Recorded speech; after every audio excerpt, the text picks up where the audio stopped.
So these just dropped in the EU and UK and pretty much sold out instantly, and which I was kind of thought that would be the case, because obviously you heard about Nike cutting stock back in terms of manufacturing, and this is probably, you know, one of the sneakers that I suppose that's been releasing recently that's kind of started to sort of, I suppose, see that trend of selling out or nearly selling out. And I found it a little bit difficult to grab a pair of these, in all honesty. And you know, of the sneakers up, I did get a W, but everywhere else it was difficult to buy basically.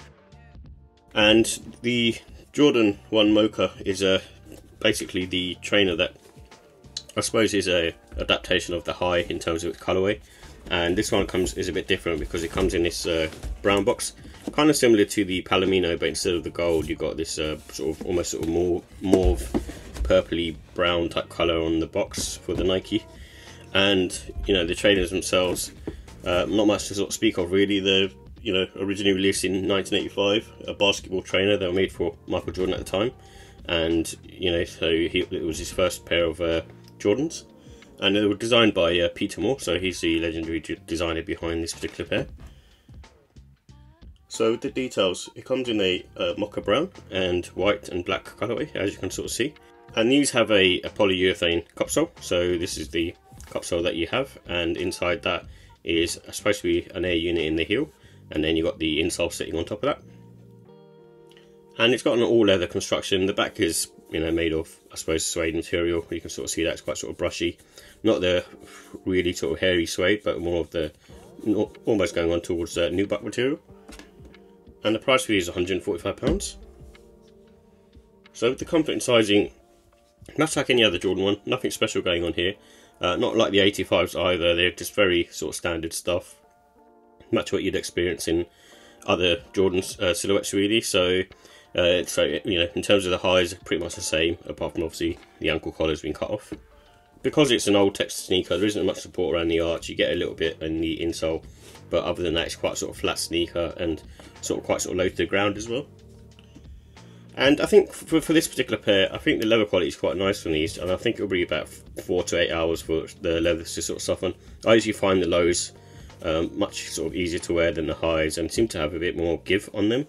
So I'm not sure whether the leather quality is better or if it's worse, but you can see here the toe press is quite sort of a nice leather that kind of swishes quite nicely.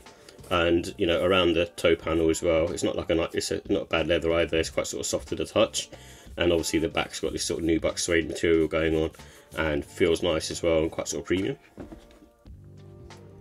And I think true to size works on these. I went half size up in these. I found a little bit of an issue with this particular side on my right foot, which I do get with some Jordan 1 lows and Jordan 1 highs, and just a bit of pinky toe issue, even though I went up a half size. And I do have a wide foot, not a really wide foot, but I do have a wide foot. So, but I do find that, you know, that sort of relaxes after a while. So I'm kind of giving this one the benefit of the doubt, but I did notice it more in this one than other pairs that I have. And much like any other Jordan 1, it's still got the same traction pattern on here. So you've got this radial pattern at the front, which works really well, and it's got that sort of pivot point for, you know, sort of the pressure when you're on your sort of forefoot. So for me, it's one of those ones. It's a tried and tested formula, and like I say, because it's sort of flat to the ground, you get very good traction anyway. So with the look and style, obviously it's got this sort of neutral colorway, much like any other sort of, I suppose, Jordan 1 black toe color blocking. And you know, obviously it's got the brown on there, so that kind of gives it that more sort of wintry vibe. And to me, the white panels almost look like a sort of summit white, you know, going on towards sort of sail type color. To me anyway, might be the light, but that's the way I see it. And I think, you know, for these ones, you know, you can wear them pretty much any time, but a good one, you know, a good time to wear them is during the autumn winter, because of just the colourway being that more sort of brown colourway really. And these are definitely, you know, casual, smart casual. Like I said, because it's a neutral sneaker, the brown on this is just easily, you know, worn with anything and everything, and they do look cool, probably slightly more elevated as well, saying that, so you can, you know, and they do look a bit more smarter than normal. And it comes with black laces only, and what I've done is also put some white laces, which I had a pair of, and so I've knocked them in this particular one. But obviously it doesn't come with white laces, but also brown would work as well to kind of offset against the heel. But other than that, I think I always go for sort of white laces in my Jordan 1 lows. So with the final thoughts, it's a super wearable colourway, so I've probably said that earlier as well, and for me it's reigns true. It's just one of those ones where it's tried and tested and works and is very popular for that reason.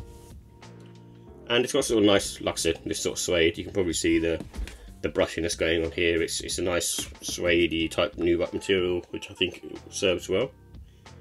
With the cons, I think the comfort, it's probably, obviously one of those things that you'd get with Jordan 1, so it's not going to be that comfortable. I mean, I started wearing a pair of Jordan 1 low 85s, and even though it's a slight difference, you do notice the air unit in that particular model.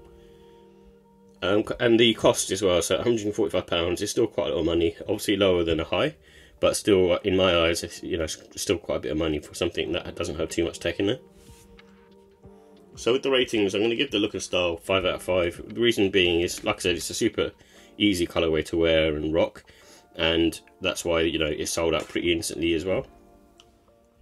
And the comfort, I'm going to give it 3. It's much like any other Jordan 1 really. So you're not buying these for comfort, but I find them, especially with my foot, I don't mind the firmness sometimes, and I like to wear sort of different trainers day in day out, and with this one being on the firm side, it's quite nice to have a bit of a switch up every now and again. And the quality, I'm going to give that a 4. I think it's obviously not going to be as good as sort of premium type sneakers, but at the same time, it's still very good. There's not much they can do to improve it apart from giving really ultra high grade quality leathers, which is usually reserved for more collabs, and that's why I've given that a 4. And same for the pricing as well. I think it's priced a little too high in my opinion. I think they should be priced more around the Dunk prices, so around sort of £120, because they're quite similar in terms of its tech and how they, I suppose, are put together. But with this one, even though I've given sort of marks down on other areas, because it's a super easy to rock colourway, it's one of those sneakers that I find that I'd probably be going back to again and again, especially to sort of wear, because it's such a versatile sneaker that you can probably get away with wearing these in the workplace, wearing them casually, and then also kind of wearing them smart as well. So for me, it's one of those sort of win-win sneakers really, and like I said, not surprising that they pretty much sold out.